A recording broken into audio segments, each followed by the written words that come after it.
Welcome to beyond noise. आज हमारे सामने एक बहुत बड़ा और दिलचस्प सवाल है जो अक्सर चर्चा में रहता है। क्या प्राचीन भारत शुरू से ही एक संयुक्त राष्ट्र मतलब यूनाइटेड नेशन था? हमारे पास जो सोर्सेज हैं वो हिस्टोरिकल टेक्स्ट हैं, आर्कियोलॉजिकल फाइंडिंग्स हैं और कई बड़े इतिहासकारों की इंटरप्रिटेशंस का एक मिक्स है।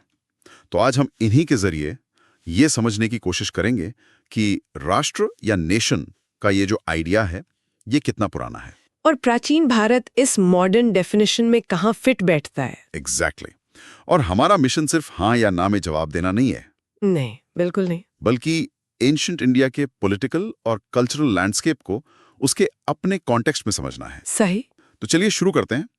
जब हम पूछते हैं कि क्या प्राचीन भारत एक राष्ट्र था, तो हम असल में एक मॉडर्न सवाल पूछ रहे हैं। बिल्कुल। नेशन शब्द के साथ ही कुछ मॉडर्न आइडियाज जुड़े हुए हैं, है ना? हाँ, और यही इस पूरी डिस्कशन का सबसे जरूरी पॉइंट है।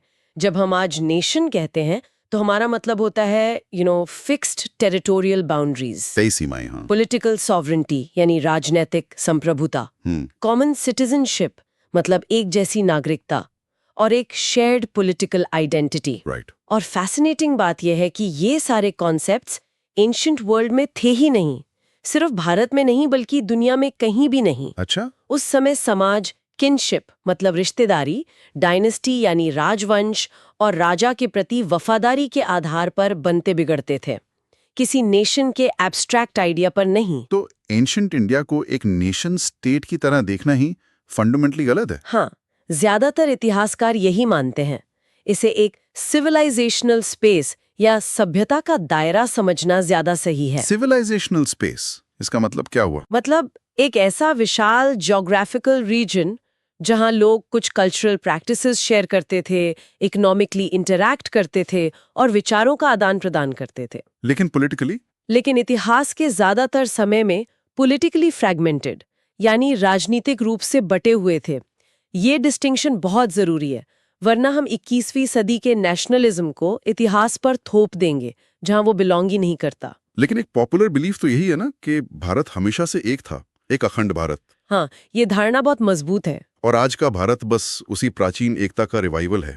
इस बिलीफ को भारतवर्ष जैसे शब्दों से, महाभारत और रामायण जैसे महाकाव्यों से और पूरे सब कॉन्टिनेंट में फैले तीर्थ स्थलों से काफी इमोशनल स्ट्रेंथ मिलती है। बिल्कुल। और यहीं पर सबसे बड़ी प्रॉब्लम आती है। If we connect this to the bigger picture तो हम देखते हैं कि कल्चरल फेमिलियरिटी को पॉलिटिकल यूनिटी समझ लिया जाता है। अच्छा। जैसे रिचुअल्स फॉलो करते थे तो वो खुद को एक ही पॉलिटिकल कम्युनिटी का हिस्सा भी मानते होंगे। Here's where it gets really interesting. इतिहासकारों का कहना है कि जैसे ही हम एंशिएंट पॉलिटिकल पावर के स्ट्रक्चर को देखते हैं, ये अजम्पशन टूट जाता है। बिल्कुल टूट जाता है। तो सवाल उठता है कि ये हमेशा से एकजुट भारत वाली धारणा आई कहां से? इसके पीछे एक दिलचस्प हिस्टोरियोग्राफिकल बैकग्राउंड है। ओके। पहला कदम था कॉलोनियल कंस्ट्रक्शन। ब्रिटिश इतिहासकारों ने अक्सर भारत को एक हिस्टोरिकली डिसयूनाइटेड देश की तरह दिखाया। A land of warring kings. Exactly. उन्होंने कहा कि हमेशा लड़ाइयों की भूमि रही है जो बाहरी नियंत्रण के बिना एकजुट हो ही नहीं सकती। ये उनके शासन को जस्टिफाई करने का एक तरीका था कि देखो हम तुम्हें सिविलाइज और यूनाइट कर रहे हैं। बिल्कुल। और दूसरा कदम था, इसके जवाब में आया नेशनलिस्ट काउंटर नैरेटिव। जाहिर है भारतीय राष्ट्रवादियों ने भारत की कंटिन्यूटी और यूनिटी पे जोर दिया। उन्होंने कॉलोनियल सोच का मुकाबला करने के लिए कल्चरल यूनिटी को एक पॉलिटिकल टूल की तरह इस्तेमाल किया। अच्छा, एक टूल की तरह। हाँ, समय के साथ इसी कल्चरल यूनिटी को पॉलिटिकल यूनिटी में अपग्रेड कर दिया गया, भले ही हिस्टोरिकल एविडेंस इसे पूरी तरह सपोर्ट नहीं करता था। और आजादी के बाद इस धारणा ने मॉडर्न इंडियन स्टेट को एक हिस्टोरिकल लेजिटिमेसी दी।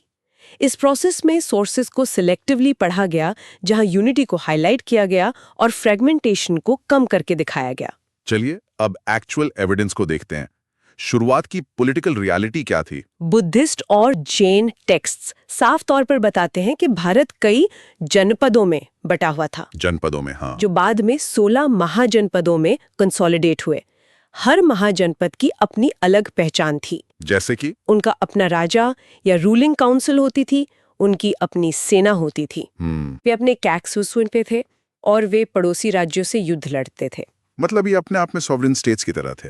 बिल्कुल, इस बात का कोई सबूत नहीं है कि ये राज्य खुद को किसी बड़े पॉलिटिकल होल का हिस्सा मानते थे। लॉयल्टी हमेशा लोकल और डायनास्टिक थी, नेशनल नहीं। लेकिन मौर्य और गुप्त जैसे बड़े साम्राज्यों का क्या? अशोक का साम्राज्य तो आज के भारत से भी बड़ा था। क्या उन्होंने भारत को एक नहीं किया? This raises an important question. उन्होंने बड़े इलाकों को एक शासक के अधीन जरूर किया, लेकिन ये यूनिटी एडमिनिस्ट्रेटिव थी, आइडियोलॉजिकल नहीं। एडमिनिस्ट्रेटिव थी, आइडियोलॉजिकल नहीं। इसका क्या मतलब है? मतलब लोग राजा की आज्ञा मानते थे, किसी एब्स्ट्रैक्ट नेशन की नहीं। जैसे ही कोई मजबूत शासक मरता था, ये पॉलिटिकल यूनिटी बिखर जाती थी। अच्छा। अशोक के शिलालेख धम्म और नैतिक शासन की बात करते हैं। भारत को एक राष्ट्र या लोगों को नागरिक के रूप में संबोधित नहीं करते। तो ये एम्पायर्स प्री मॉडर्न स्टेट्स थे, नेशंस नहीं। तो ये एकता टॉप डाउन थी, बॉटम अप नहीं। प्रिसाइसली, लोगों के अंदर से ये फीलिंग नहीं थी कि हम सब एक हैं। ठीक है। आर्कियोलॉजिकल एविडेंस क्या बताता है? क्या जमीन के नीचे से कोई यूनिफाइड कल्चर का सबूत मिलता है? नहीं, आर्कियोलॉजी इसके उलट रीजनल डाइवर्सिटी दिखाती है। हमें अलग अलग इलाकों में पॉटरी के स्टाइल्स में वेरिएशन, लोकल आर्किटेक्चरल ट्रेडिशंस और डिस्टिंक्ट इकोनॉमिक स्पेशलाइजेशंस देखने को मिलते हैं। कोई एग्जाम्पल इसका? बिल्कुल, जैसे गंगा घाटी में हमें नॉर्दर्न ब्लैक पॉलिश्ड वेयर मिलता है, जो एक खास तरह की लग्जरी पॉटरी थी। जबकि उसी समय दक्षिण में हमें बिल्कुल अलग तरह के काले और लाल बर्तन मिलते हैं। ये सब डिसेंट्रलाइज्ड अथॉरिटी की ओर इशारा करता है। और ट्रेड नेटवर्क्स, क्या व्यापार लोगों को नहीं जोड़ता था? व्यापार क्षेत्रों को इकोनॉमिकली जोड़ता है, लेकिन उन्हें ऑटोमैटिकली पॉलिटिकली यूनिफाई नहीं करता। व्यापारी आते जाते थे, लेकिन शासक अपनी सॉवरेनिटी शेयर नहीं करते थे। इंटरैक्शन था, इंटीग्रेशन में। बिल्कुल सही। So what does this all mean? अलग अलग इतिहासकार इस पूरी तस्वीर को कैसे देखते हैं? यहाँ मुख्य रूप से कुछ अलग अलग इंटरप्रिटेशंस हैं। ओके। पहली है कल्चरल यूनिटी थीसिस। कुछ शुरुआती भारतीय इतिहासकारों ने तर्क दिया कि शेयर्ड रिलीजियस फिलोसॉफिकल ट्रेडिशंस ने एकता बनाई। पर इसके आलोचक भी होंगे। हाँ, आलोचक कहते हैं कि शेयर्ड कल्चर तो दुश्मन राज्यों के बीच भी मौजूद था। तो कल्चर काफी नहीं था। सही। दूसरा मॉडल है पॉलिटिकल प्लूरलिज्म मॉडल, जिसे रोमेला थापर जैसे इतिहासकारों ने सामने रखा। अच्छा, ये क्या कहता है? इनके अनुसार फ्रैगमेंटेशन नॉर्मल था, एक्सेप्शनल नहीं। एकता केवल अशोक या समुद्रगुप्त जैसे असाधारण शासकों के अधीन हुई। ये मॉडल सिविलाइजेशन को स्टेटहुड से अलग करता है। मतलब भारत एक सभ्यता के तौर पर जुड़ा था, एक राज्य के तौर पर नहीं। एग्जैक्टली। और साम्राज्यों के काम करने के तरीके पर भी कोई पर्सपेक्टिव होगा। हाँ, वो है तीसरा interpretation, imperial governance perspective. Upinder Singh जैसे इतिहासकार बताती हैं कि प्राचीन साम्राज्य ट्रिब्यूट कलेक्शन, मिलिट्री डोमिनेंस और लोकल ऑटोनॉमी के जरिए काम करते थे। अच्छा। उन्होंने कल्चरल होमोजेनाइजेशन या राजनीतिक भागीदारी की कोशिश नहीं की। उनका मेन काम टैक्स वसूलना था। लेकिन फिर इस भारतवर्ष के कॉन्सेप्ट का क्या, जो हमें पुराने ग्रंथों में मिलता है, अ सेक्रेड ज्योग्राफी? क्या वो एक पॉलिटिकल आइडिया नहीं था? ये एक बहुत जरूरी सवाल है और ये हमें चौथे पर्सपेक्टिव पर लाता है, सेक्रेड ज्योग्राफी आर्ग्यूमेंट। कुछ स्कॉलर्स भारतवर्ष जैसे शेयर्ड सेक्रेड ज्योग्राफी के आइडिया पर जोर देते हैं, लेकिन इतिहासकार सावधान करते हैं कि इसने एक रिलीजियस इमेजिनेशन तो बनाई, पर पॉलिटिकल लॉयल्टी नहीं बनाई। हाँ, तो मतलब एक धार्मिक कल्पना थी, राजनीतिक सच्चाई नहीं। हाँ, एक व्यक्ति काशी भी जा सकता था और रामेश्वरम भी, पर उसकी पॉलिटिकल लॉयल्टी अपने लोकल राजा के प्रति ही होती थी। और आज के दौर के ज़्यादातर हिस्टोरियंस को इस पर क्या मानना है? ज्यादातर contemporary historians modern nation theory पर सहमत हैं। उनके अनुसार एक नेशन के लिए मास लिटरेसी, सेंट्रलाइज्ड ब्यूरोक्रेसी और पॉपुलर सॉवरेनिटी जैसी चीजें जरूरी हैं, जो प्राचीन भारत में नहीं थी। इसलिए एंशिएंट इंडिया को नेशन कहना हिस्टोरिकली इनएक्यूरेट है। तो चलिए इस पूरी चर्चा को सम अप करते हैं। सबूतों के आधार पर हम क्या कह सकते हैं? सबूत साफ तौर पर सपोर्ट करते हैं लॉन्ग टर्म कल्चरल इंटरैक्शन, यानी लंबे समय तक सांस्कृतिक मेलजोल। ठीक है। एपिसोडिक पॉलिटिकल यूनिफिकेशन, यानी कभी कभार हुई राजनीतिक एकता।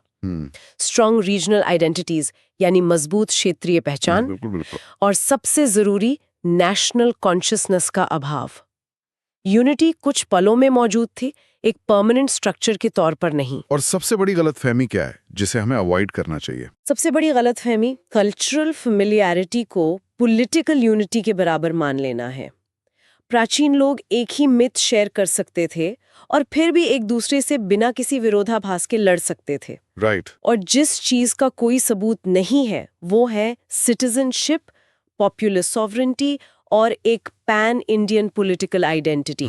ये सब सुनने में बहुत एकेडमिक लगता है, लेकिन इस बहस की आज के समय में क्या रिलेवेंस है? Why does this matter today? यह बहस आज बहुत मायने रखती है क्योंकि इतिहास का इस्तेमाल आज की पॉलिटिक्स को शेप करने के लिए किया जाता है। कैसे?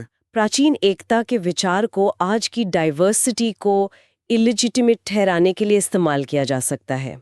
अगर हम ये मान लें कि भारत हमेशा से एक था, तो जो भी रीजनल एस्पिरेशंस हैं उन्हें एकता के लिए खतरा माना जा सकता है। और अगर हम एकता को ही नॉर्मल मानेंगे तो किसी भी तरह के डिसएग्रीमेंट को एंटी नेशनल कहा जा सकता है।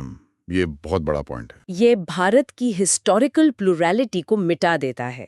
यह समझना कि फ्रैगमेंटेशन नॉर्मल था हमें भारत की डाइवर्सिटी को एक्सीडेंटल नहीं बल्कि हिस्टोरिकल मानने और उसकी सराहना करने में मदद करता है। हमारी ताकत इसी डाइवर्सिटी में रही है, एक फोर्स्ड यूनिफॉर्मिटी में नहीं। बिल्कुल। तो जाते जाते एक विचार जिसके बारे में सोचा जा सकता है। प्राचीन भारत एक राष्ट्र नहीं था, लेकिन यह कुछ उतना ही रिमार्केबल था। एक ऐसी सभ्यता जो बिना बिखरे डाइवर्सिटी को बनाए रख सकती थी, बिना यूनिफॉर्मिटी के इंटरैक्शन कर सकती थी और बिना सेंट्रलाइजेशन के कंटिन्यूटी बनाए रख सकती थी। इतिहास का सम्मान उसे मॉडर्न कैटेगरीज में फोर्स करने में नहीं है, बल्कि उसे उसकी अपनी शर्तों पर समझने में है।